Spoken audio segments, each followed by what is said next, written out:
Hi everyone, welcome back to the channel. This is David Hyman, your tour guide in Israel.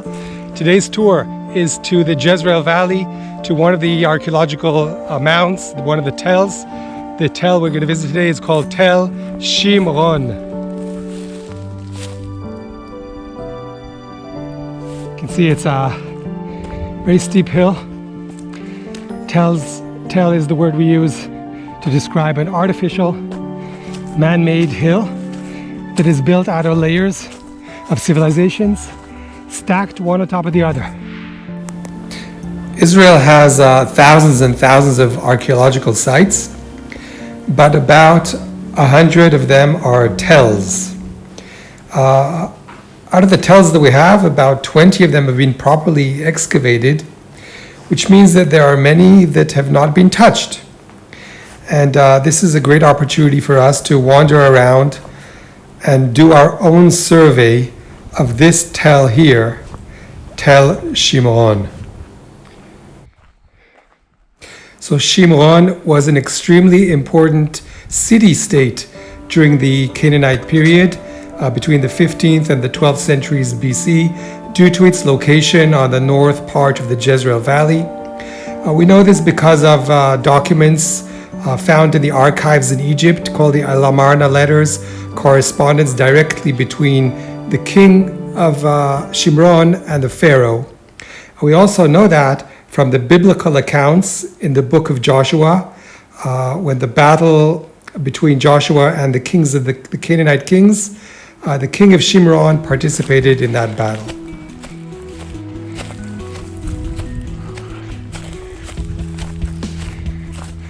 Wow, this is steep, climbing up the tell. There we are. You can see some excavations have been done recently. Over here.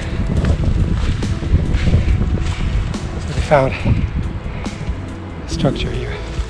Sign says danger, no entry, archaeological excavation. We're on the top of the tell. You can see it's very steep all around. You can see how it controls the Jezreel Valley. The mountains on the other side are Samaria. Right below the big mountain, you can't see it because of the haze, is the largest tell of the Jezreel Valley called Megiddo. So Megiddo is on one side of the valley, Shimron, where we are right now, on the other side of the Jezreel Valley.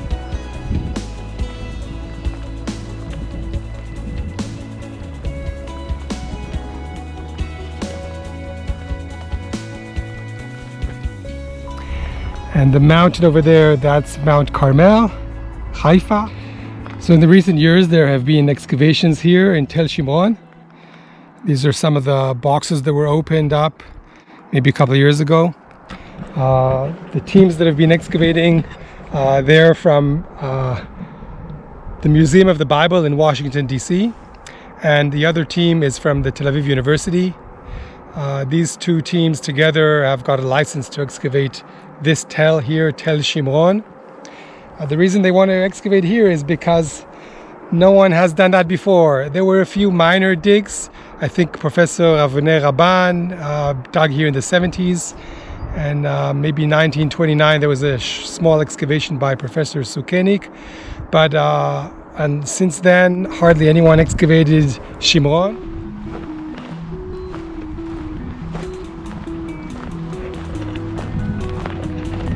So the archaeologists that are digging here on the tell, on Tel Shimron, what are they searching for?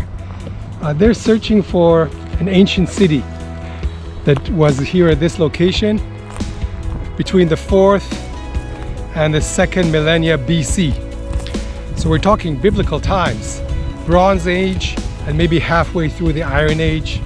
Walk around, you'll see that the place is covered with pottery shards and flint tools,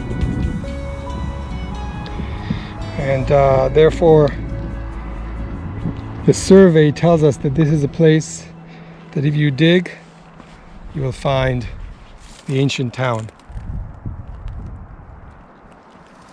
Experienced archaeologist, he would be able to know what civilizations were on this hill through surveying the pottery. So I'm not an expert. I can't tell you which is which, but you can see that each piece is a little different. This one is very wide, and it's got this kind of little yellow paint on it. This one is very thin, and it's kind of reddish. This one, again, has that yellow patina, and this one is a little different. And this one has some black glaze on it. I'd say this is really modern. So this one, it looks like it was part of a handle. Can you see it's kind of shaped from all sides? In the middle, it's like baked. So you would collect a bucket full of pottery and then sort it out according to the different periods and then line them up. And once you line them up, you can tell all the different civilizations that were on this Tel, from the earliest all the way to the most modern. It's one of the most fun things to do is just to walk around where the archaeological mountain was and kind of explore on your own, look for interesting things. There's always something that might show up. And the other, look at this side. This side has been smoothed by a tool. Okay, you can see there's even the very delicate chisel marks. So this was probably part of a wall, or maybe it was a floor, a tile on the floor. Yeah. Just underneath these oak trees, we find ancient tombs. So the ancient people that lived up here at the city of Shimron, this is where they probably buried their dead. So they would carve a square into the rock, and inside there's two burial niches, one on each side, and they would cover it with like a slab. You can even see here that there's this niche that was prepared for a slab to sit on it very neatly. Right, you see it? And here is another burial cave. So you can see probably it was a natural cave. And then they just carved these niches. You see there's 1, 2, 3, and each one they would place a dead body. Probably the cave was closed and there was maybe a door. And of course this burial cave has been robbed. There's nothing in here, but it's still pretty neat to see a burial cave. Here again we can find these tombs that were carved into the rock. There's one here, and the third one there.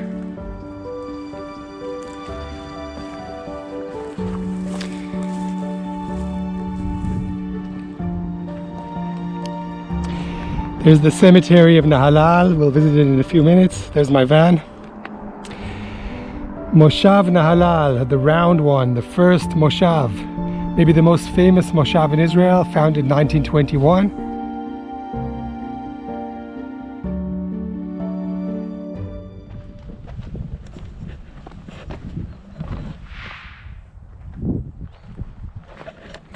So we're in the Nahalal cemetery. So reminding you, Nahalal is down there in the valley where those homes are. We're there. And it's the first Moshav from 1921. So next year they're going to celebrate 100 years. So some of the sons and daughters of Nahalal have become extremely famous. Here it says Moshe Dayan, son of Devorah and Shmuel, born in Dgania, that's the first kibbutz, in the year 1915. And dies in 1981, 66 years old when he dies. Over here, it's his rank of Aluf, that would be Lieutenant General, and Rosh HaMateh Aravi, the 4th Chief of Staff of Israel.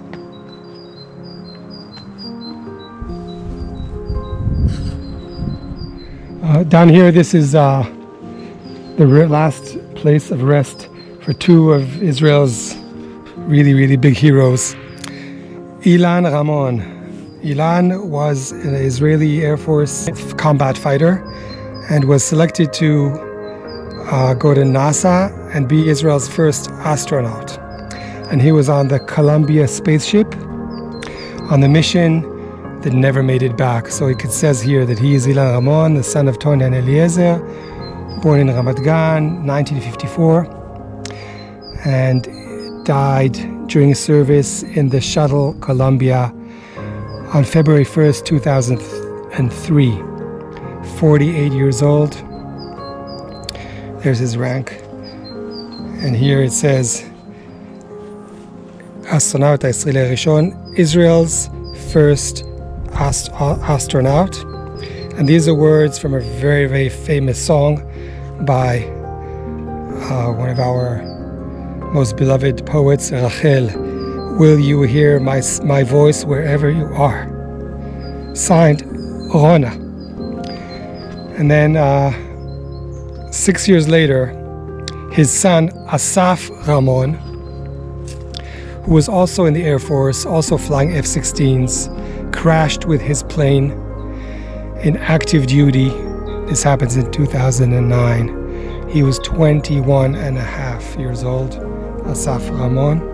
And then just a few years ago, his mother and Ilan's wife, Rona Ramon, passed away in 2018. So they're here, very close to Moshe Dayan, overlooking the valley where he served in the military in the Air Force for many years.